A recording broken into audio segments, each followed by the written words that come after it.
So next up, we have Len Noe, who is joining us from Texas, the United States. Good morning for you, sir.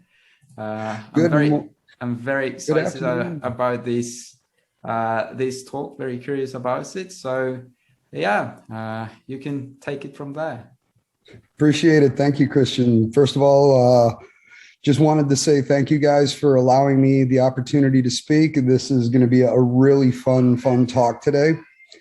My talk is called Biohackers, the Invisible Threat. My name, again, is Len Noe.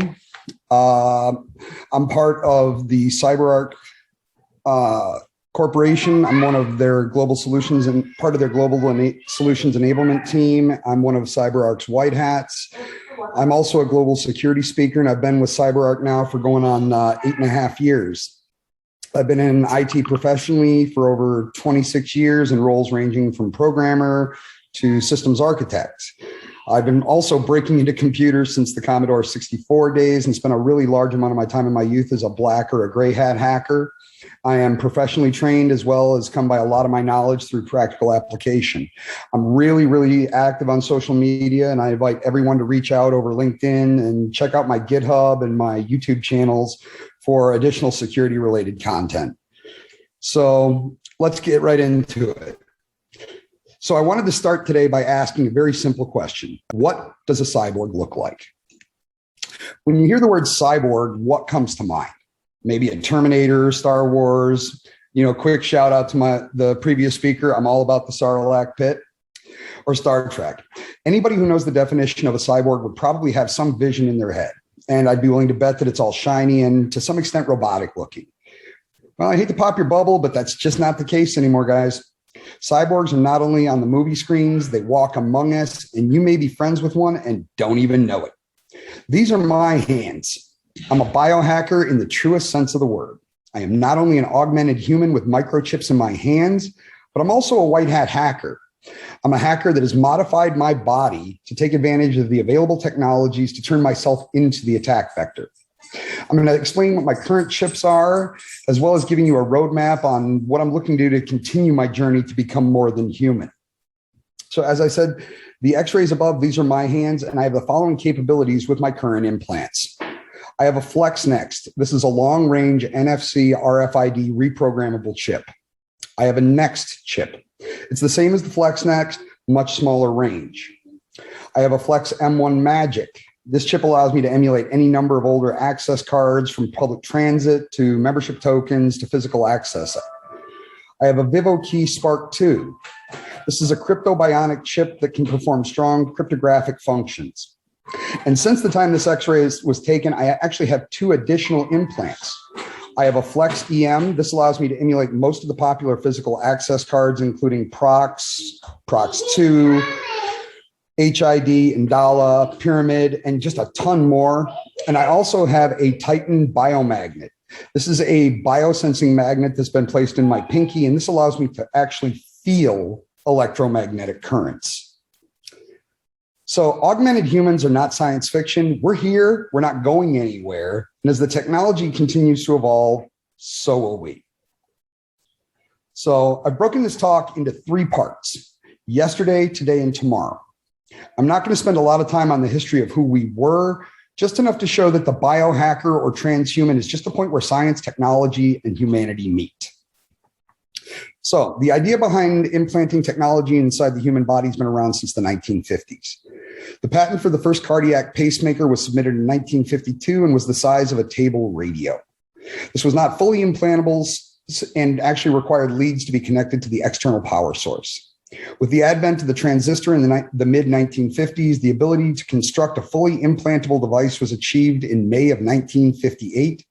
The first implantable technology was actually placed inside of a test subject animal. The first human to receive an electrical device implanted in the body was in Buffalo, New York in 1960.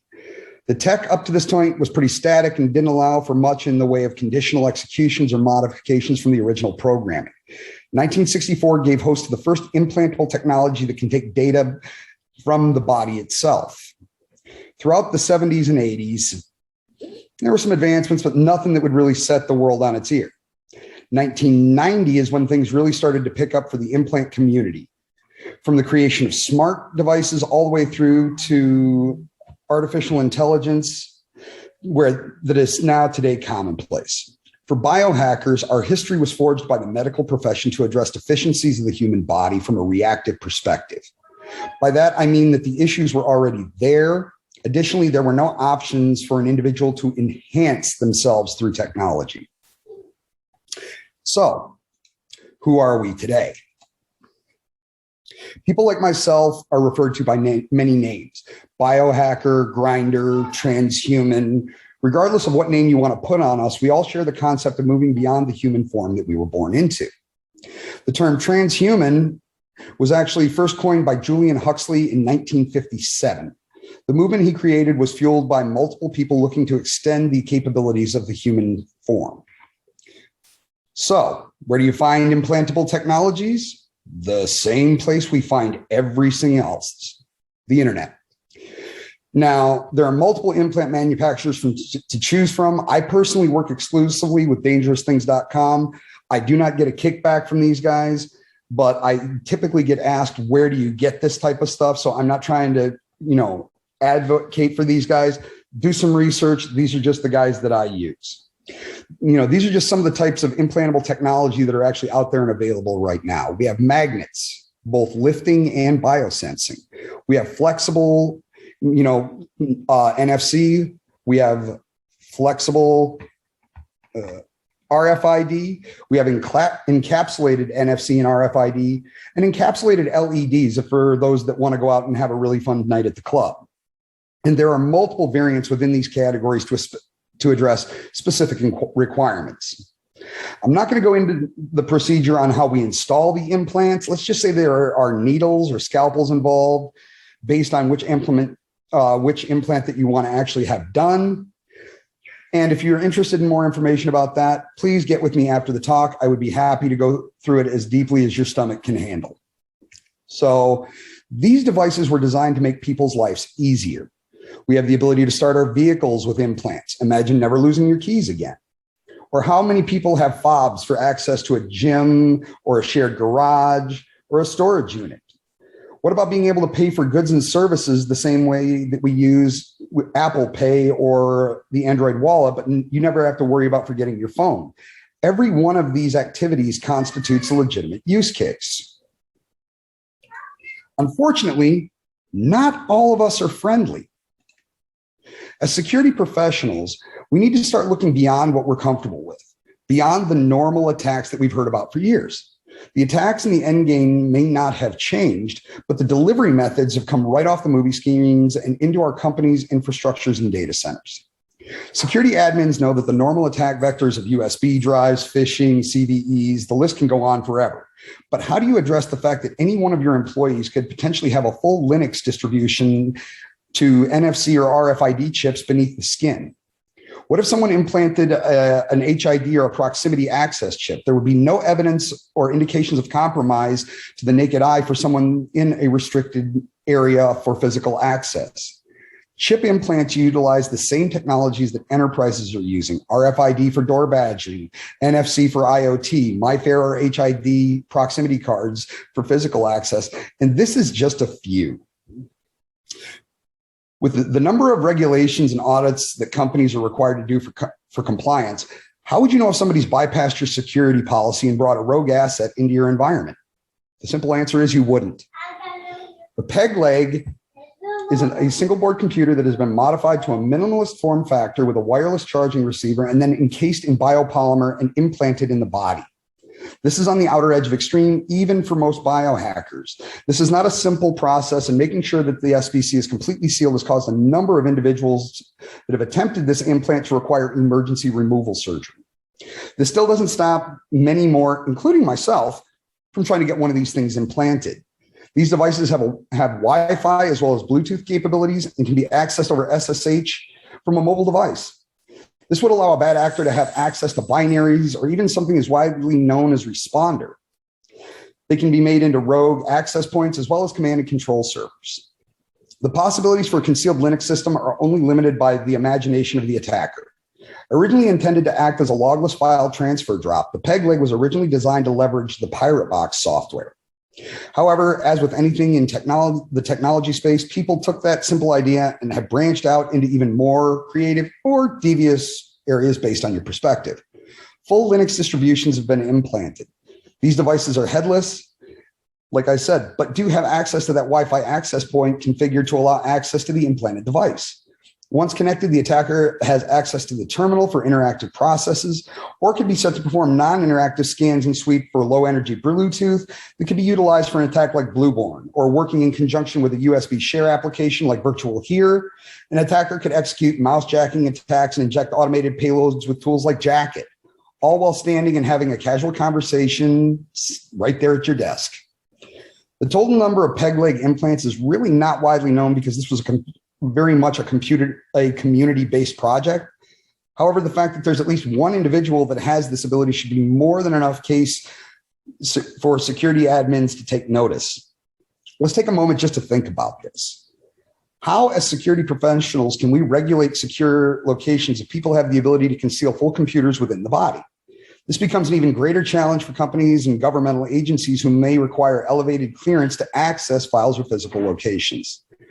This essentially removes the power and control from the security authority by obfuscating systems that can be leveraged for nefarious purposes. So let's continue with our first attack vector. This one's going to be around the issue of physical access. Any company will have restricted locations on-prem, whether that be executive offices to supply rooms to server rooms. The need to keep access restricted in some locations is just a part of doing business. I'd be willing to bet that there's a large number of people in attendance that have some type of badge on a lanyard, possibly. I'd even be willing to bet that a lot of people out there would feel that that type of a badge and reader system is an acceptable risk from an audit perspective, and as such, should appease your C-level execs to the fact that your physical locations are secure.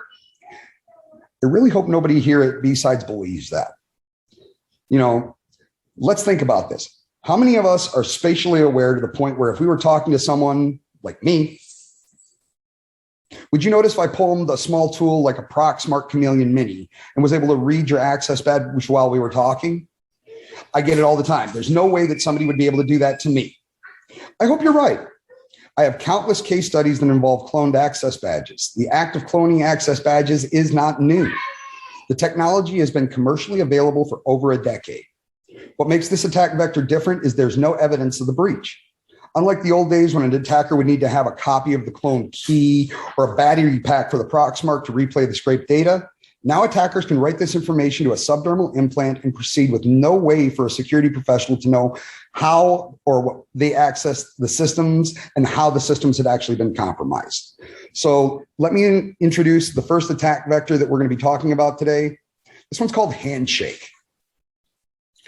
Handshake is a clone replay attack that utilizes a tool like a Proxmark to read the data contained on a card or a fob, and then can store and rewrite that tag information into another tag. In this case, it's going to be the tag implant in my left hand. So let me show you what this looks like in real life. So we're going to start off here with my mobile device. I'm going to open up the Proxmark Chameleon tool. And we're going to go ahead and I'm going to scan my badge. And yes, that is my badge. And yes, I do look like every piece of hacker clip art that any of us have ever seen.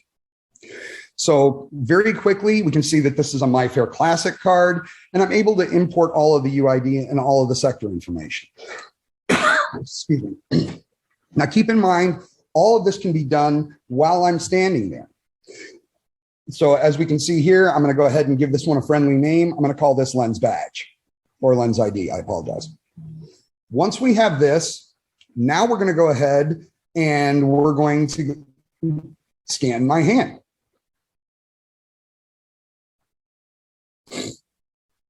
So we go ahead and we use the Proxmark Mini again, and we need to scan the chip that is actually in my hand. We're now able to import a new chip, new UID. Now, for the purposes of this demonstration, I wanted to show just how widely available and how broad sweeping these types of things can be. So we're going to actually rename this one to implant. And now that we have both of them, I'm going to go ahead and I'm going to upload these to a cloud storage so that I have copies of them off-site, and then I'm going to pull them down into a new application on the mobile device. So we're going to get them out of the Proxmark tool, save them up to Google Drive, and then we're going to re-download them, and we're going to import them into the MyFair Classic tool on my mobile device. So MyFair Classic. Now we're going to go ahead and we're going to import the dumps from the original two scans, one from my badge, one from my hand. So real quickly, here we go. One import. Now let's go ahead and let's import the second one. And the next thing we're going to do is we're going to do a diff. And we'll notice that sector 0, line A, there will be differences between the two, as well they should be. They're not the same. They're not identical. They're not cloned. So let's go ahead and pick the implant first. Then we're going to choose my ID second, and we're going to run the diff. And we'll see that sector 0, line A is different. So now we're going to go ahead and we're going to write the card or clone. We're going to select my ID, and we're going to write this back down to my hand. Now, certain chips have this ability. Certain chips you would need to utilize a different device in order to do this. Again, multiple different chips are available for different functionality and different use cases. So just like that, we write the tag. Now let's go ahead and scan my hand, and let's do another diff. So new tag found. Start mapping. Now that we've got that, we're going to go, like I said, we're going to go back into the Proxmark tool, go over to slot 3, and now we're going to scan my chip again. In this case, we're just going to do it the easy way by clicking the button. And just like that, successful. We have a new UID. We're going to name this one Implant 2. Just for friendly names, and so that way we can keep everybody on the same page. And now we can go ahead and we can do a diff again. And we will see very quickly that the sector 0, line A, now matches with the original scan from my ID. At this point, I would be able to compromise any physical access that doesn't require a shield or a secondary factor code in order to access physical locations. That is our first attack vector. This would provide no indications of compromise if I was to be discovered in a restricted location. So, moving on into our next attack vector, we're going to be talking about NFC or near field communication. This is an amazing technology that many of us have in our pockets right now. Every Android device has full access to transmit or receive NFC data. Apple's a bit more complicated to explain functionality. With iOS 11, iPhones 7 and 8 and X can be used to read NFC tags.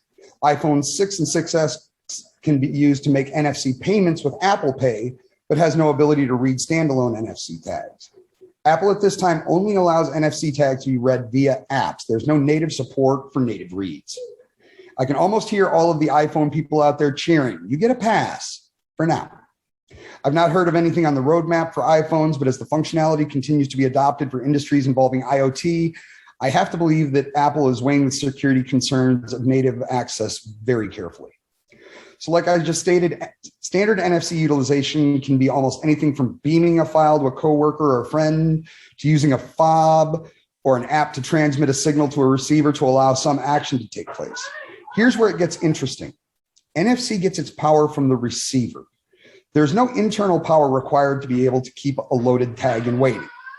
The implant that I'm going to be using for this first attack is going to be that FlexNex, that really large NFC RFID chip. I will be showing two different attack vectors that exploit NFC. The first one I call leprosy. The second one is called Fleshhook. Same protocol, but a much different payload. So, leprosy. The first attack leprosy. This attack may not always work, as there are a few conditions that need to be met in order to execute properly. NFC must be enabled, and allow apps from unknown sources must be enabled under the developer's tools. At this point, it's a matter of social engineering a situation where I can get my hands physically on your device. I know, I never let my cell phone out of my sight. I don't need it out of your sight. This attack, as well as Fleshhook, are designed to be performed in plain sight and actually standing right next to my victim.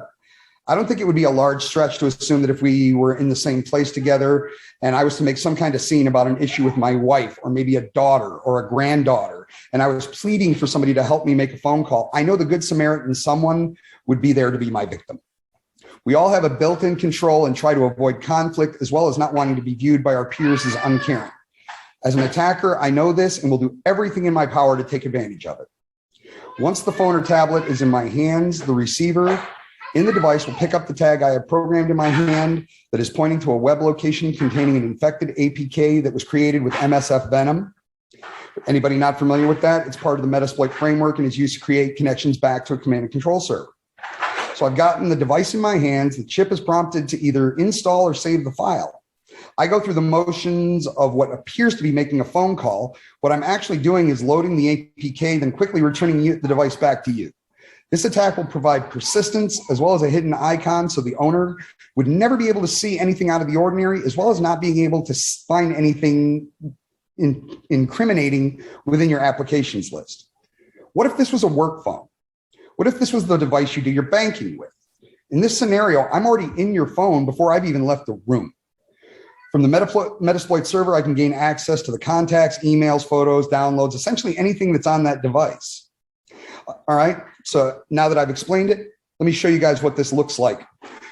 Just to set everything up for y'all, the top window is my ngrok session for obfuscation, and the bottom window is going to be where I'm going to be executing my Metasploit attack.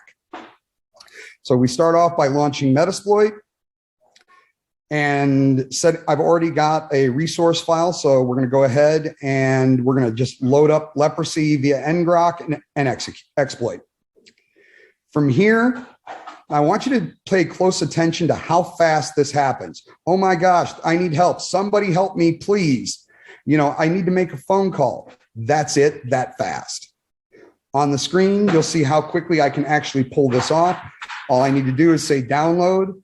All the while I can make it look like I'm trying to remember what the phone number is. By this point, I've already got it down. We click install. We agree to the installation. Blocked by play protect, but I don't want it blocked. So I'm going to go ahead and actually open it anyway. Continue. Main activity. Done. That's all it took. I can hand you your device back and go about my business. At this point, if we can see from my interpreter session, I now have one open session. If I do a sysinfo, I'm on an Android 10 device. I can dump the call log. We can dump SMS. We can even pop a shell and start navigating the actual directory structure of your phone. There's all 505 SMS messages. Now we got the ability to navigate through the system. So that is going to be our first attack. Now, again, this one does require a little bit of social engineering and the hope that there's actually the ability to enable those unknown sources. For the final demonstration today, I'd like to introduce Fleshhook. In this case, I programmed the chip on my hand to point to a very specific website that's been compromised with the Beef suite. Beef is the browser exploit extension framework. This infects or hooks the browsers of any devices that it connects and allows remote code execution as well as persistence. Through the Beef suite, the attacker can enumerate the local LAN the device is connected to, as well as execute advanced phishing attacks executed on the device itself. Again, this requires a little bit of social engineering, but as we just talked about, that shouldn't be a problem. What makes this attack more dangerous than leprosy is there's no need to install anything, along with the fact that most mobile devices have some type of web browser pre-installed. NFC in a browser are the only requirements for this attack to work. So let's go ahead and let's take a quick look at it. So we start out, we go ahead and we launch our Beef suite. Now, again, I'm not going to be focusing too much on the Beef suite post-exploitation. My point behind this talk today was to show how the human being can actually become the attack vector. So we'll walk through the steps of the attack for the purposes of, transparency, but we're not going to dig too deep into the post-exploit. So we go ahead and we launch our Beef suite. And you'll see that currently we have no online browsers. So at this point, let's go back again. All I need to do is social engineer a situation where I can get close to that phone. In this case, I've actually made a duplicate of the PuTTY website, which is actually a clone that gives me access within the Beef suite. So as you can see that quickly, now I have a hooked browser. At this point, I now have access to all of the modules contained within Beef. So we can actually go ahead and navigate and use some of those modules within the current browser, getting geolocation. And yeah, we're going to do this just for the sake of argument to show that I am connected. And it's going to return a location here very close to me, which would probably be the actual hub location. And it says, as you can see here, it says name, Texas, city, Pflugerville. And now if I get the network connection, we can just bounce around in here a little bit. Any of these commands would be available within the suite. And once the initial connection has been made, there's nothing to stop the attacker from utilizing any one of these. So let's take a few moments just to talk about where we're going and what will we become. When we talk about the future of implants, is as if we're trying to write some new science fiction movie. Companies like Tesla are working on technologies like the Neuralink, a brain implant that will allow interfacing between the brain directly to a computer system. This sounds like a man-in-the-middle scenario just waiting to happen. Products like the Güell, a Bluetooth receiver that requires no batteries and gets its power from the air. And we all know that Bluetooth is really safe, right? Ever heard of Blueborn? Imagine if that attack could jump from person to person. Or what about implantable Wi-Fi transmitters? There's a product in development called the Neurobrain. Nobody's ever been able to compromise Wi-Fi networks. What if your next door neighbor was the Wi-Fi mesh network that you're compromising? These are just a few that we know about. Currently, the biggest restriction to advanced technology in implants is the power source. There's not currently an effective way to provide clean power for any devices on a commercial implant. This is the same issue that we saw with the PegLeg and the need for the indirect fast charging receiver. It's not always the computer technology that needs to catch up. In this case, the only thing that's holding back progress, as I said, is power. Once that's been addressed, the possibility of 24/7 access to an embedded system in the body is really not a far stretch. I want to take a moment to talk about just the legality, morality, and ethical issues around implanted technologies. And I'm going to speak only from the United States perspective. From a legal perspective, there are no federal laws within the US regarding microchip implants. At the state levels, you can see from the graphics, there are multiple states that have adopted different types of legislation. There's essentially two types of laws that have been passed here in the US around microchip implants. One is mainly focuses around employers and one that's very general. The first one is a ban that employers can mandate employee microchipping for time cards or any type of business purpose. The second law is just a general ban on microchips, period. Let's talk about the liability from an employer's perspective. If an employee gets chipped, does that in and of itself make that employee a security risk? What if they're just using the chip to access a gym or a garage and has nothing to do with the company, but that chip could be used in an offensive manner? Would that be something that a CISO would want to know? We allow employees to bring personal phones to work, excluding the restricted areas, but detection is really a lot more obvious. Much of our current legislation here stems from a push to replace access badges with implants for physical security. But as that may help from a I lost my badge perspective, it doesn't enhance the security posture for a company. Remember, implant chips at this point are static. They require a reader or a power source to be able to function. Now, just like with the Handshake attack, bad actors could use those same tools and scrape the target's implants information the same as if it was a physical card. The one main difference is that you can take your access card and lock it up at home when you're going out on the weekend to go party. If you've got an implant, they are on all of the time. If there's a receiver within range, they will read that chip. There is no current off switch. And as such, attackers would then have 24/7 access simply by getting close to your physical being. When the concept of morality and ethics come up, the topic of faith typically has come into these discussions. First, I want to take a moment to say that I'm in no way trying to be disrespectful to any religion or faith, and I'm only speaking to questions that I have personally heard. As an international speaker, I've had discussions with people all over the world about my implants. The discussions typically go in one of two directions. Mostly it starts with fear from whoever is talking to me.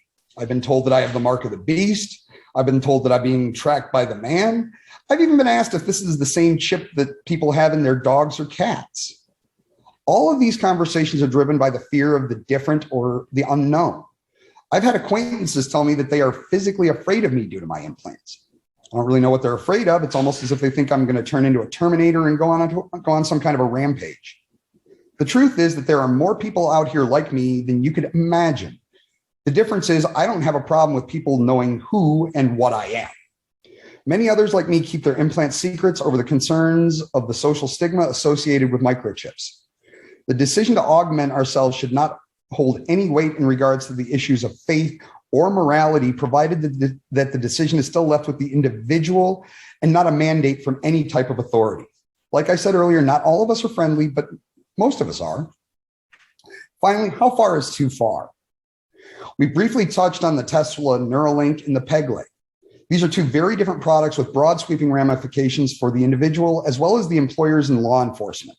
I remember a movie from back in 1995 called Johnny Mnemonic, where the lead actor has a hard drive in his brain and it's used as a storage device by a courier for stolen data.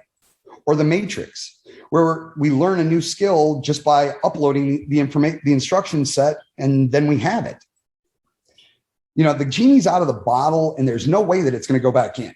As technology continues to advance and improve the quality of life, we need to remember that any tool, regardless of what its original intent was, can be misused. As security professionals, we need to be aware of this and adapt our countermeasures to include these new attack vectors. The fact that there's nothing unilateral across the board as far as legislation within the United States or Europe, to the best of my knowledge, this becomes a corporate decision on how to address chipped employees. Without a better understanding of the technologies being discussed, these choices may be made for the wrong reasons. To say anyone with an implanted technology is an automatic threat would be like saying that any car owner is a potential vehicular manslaughter suspect. So, I want to give you a couple of takeaways. In the next couple of weeks, audit your contactless protocols for vulnerable technologies. If there's anything at all, know what it is. Within the next 3 months, you should have a really good understanding of the scope of your vulnerabilities, as well as starting to evaluate and define the addition of new security protocols to add a second factor to your contactless configurations. And within the next 6 months, we should be at the implementation stage of that second factor. This will remove an attacker's ability to compromise access with only written tag information. And I wanted to take just a moment to talk about some of the mitigation strategies around both NFC and RFID. You know, look into switches. Switches require both the RFID tag as well as a code to be entered into a keypad, essentially contactless MFA. Lock passwords. This is a 32-bit password which must be transmitted before the tag will transmit its data.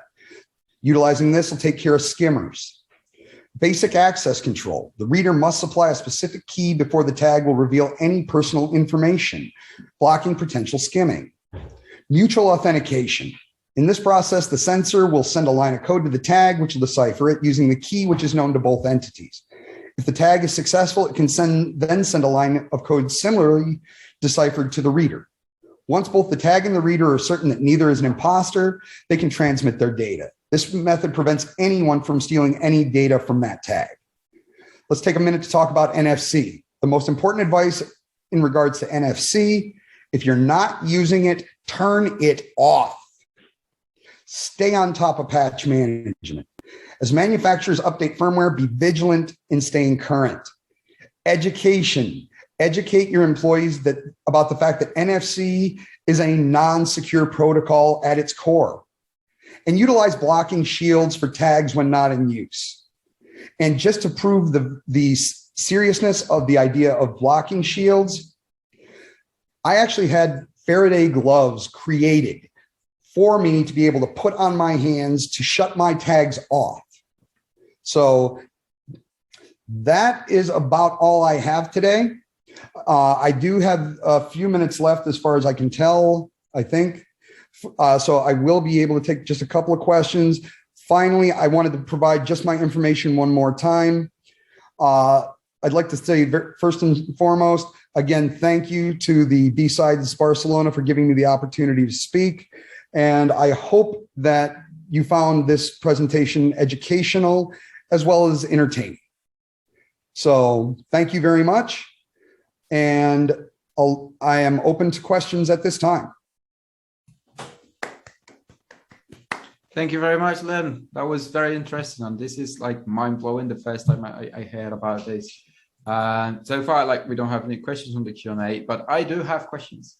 And I can't, for some reason, Zoom does not allow me as a host to ask on the Q&A. So I'll get the time to ask them here. So my first question is around the maintenance of the implants. Like, what is it like? Do you have to patch your implants from time to time? No, they're static tags. So they essentially just are in a static state. There hasn't been any firmware type of updates to them. If there are, then I would be definitely staying on top of that. But at this point, they're just passive tags that get all power from the reader. And, like I was saying earlier, I added the biosensing magnet. This one is not a lifting magnet. This one, if I get actually close to magnets or large motors, I can actually feel the electromagnetic current. From a physical pen testing perspective, if we're dealing with magnetic locks on the outside of a building, that gives you the ability to run your hand over the walls to locate where those electric lines are that would be going to that magnetic lock, at which point then you could try and do some type of interruption of service to that to bypass those locks. So yeah, everything on me, all of my implants are for the sole purposes of offensive technology. Cool. So another question is, like, as I said, this is like the first time I heard about it. So I'm curious if there is any type of books that talk more in depth about all of this.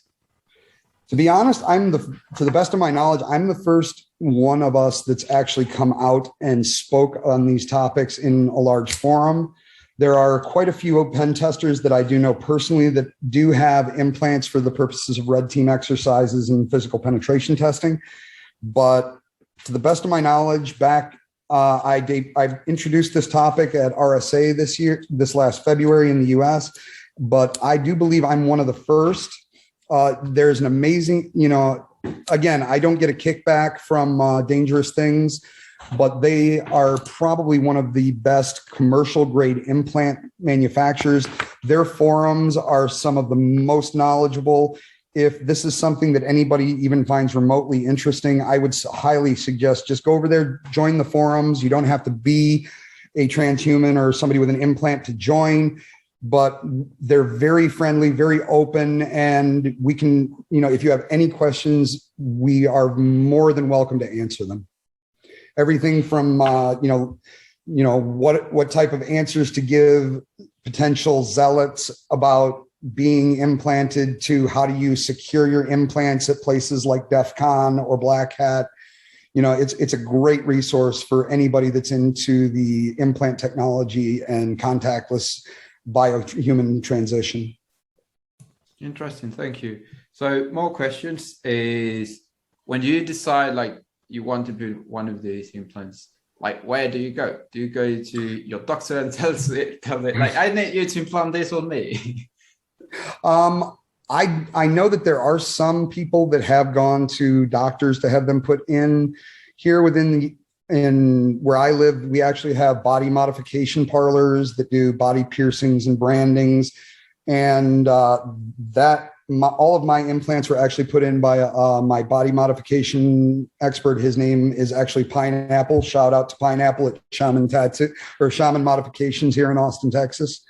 But if you're interested in something like this, one other thing that is on the Dangerous Things forum is a installers forum, and there are different people in multiple countries around the world that actually do the implants, because it's definitely not something that you would want to go to someone that has never done it, unless it's one of the glass encapsulated implants that just comes in a preloaded large gauge syringe, kind of like you would expect with a body piercing, and it's just injected. Any of the Flex series do require scalpels, dermal elevators, stitches, and it is a minor surgery. So again, if that's something you're interested in, definitely check the installers list off the forums to find somebody that is knowledgeable in this process and procedure. Awesome, thank you for that. And my last question, I believe, right here is about the off switch. You mentioned that there is no off switch right now. Nope. So I kind of two questions. Like, one is why? Is there like some kind of blocker that does not allow to have something? Yeah. The reason, like I said, right now we have no ability to power any type of commercial grade implant internally. So your RFID, NFC, all the chips that I have, and I would say pretty much all the chips that are out there on the market today. I mean, there's a really cool one that just came out in the UK. It's called the Wallet More. And it allows you to actually link your debit card to this implant and allows you to use your hand on the tap to pay systems like Apple Pay or Android Wallet. To turn them off, you do need, allow me to back up. Like I said, these are all passive tags. Once they're written, they just sit there. They get all power from the readers. There's no internal power. So there is no way to really turn it off outside of using Faraday cloth or some type of blocking shield. To that point, like I said at the end of my session there, I actually went out and bought Faraday blocking fabric and actually paid a seamstress to sew it inside of a pair of gloves. So that's the only way that I can be sure somebody else isn't trying to write data to my implants at places like DEF CON or Black Hat or, some of the other security conferences that I go to. So yeah, it's just a matter of once you write it, you're utilizing the power from the reader to perform the write action. And once that gets taken away, it just stays in a passive state until another powered device is close enough to actually power the chip and read. Cool, thank you very much. So that is all the questions I have for the moment. So some people might contact you in Slack or on social networks and stuff like that. It was very interesting. Thank you very much. I'm looking forward. Thank you so much for the opportunity. You need to what was that? A book. You need to write a book now. I would buy it. Even like both like a real type of book, like technical, but even also like a fictional book, I think would be very interesting read. So yeah, think about it. I will. Yeah. Thank you, Barcelona, for the opportunity, and maybe I'll get to see you guys again sometime on my next tour. Yeah, hope so. Thank you. Thank you so much.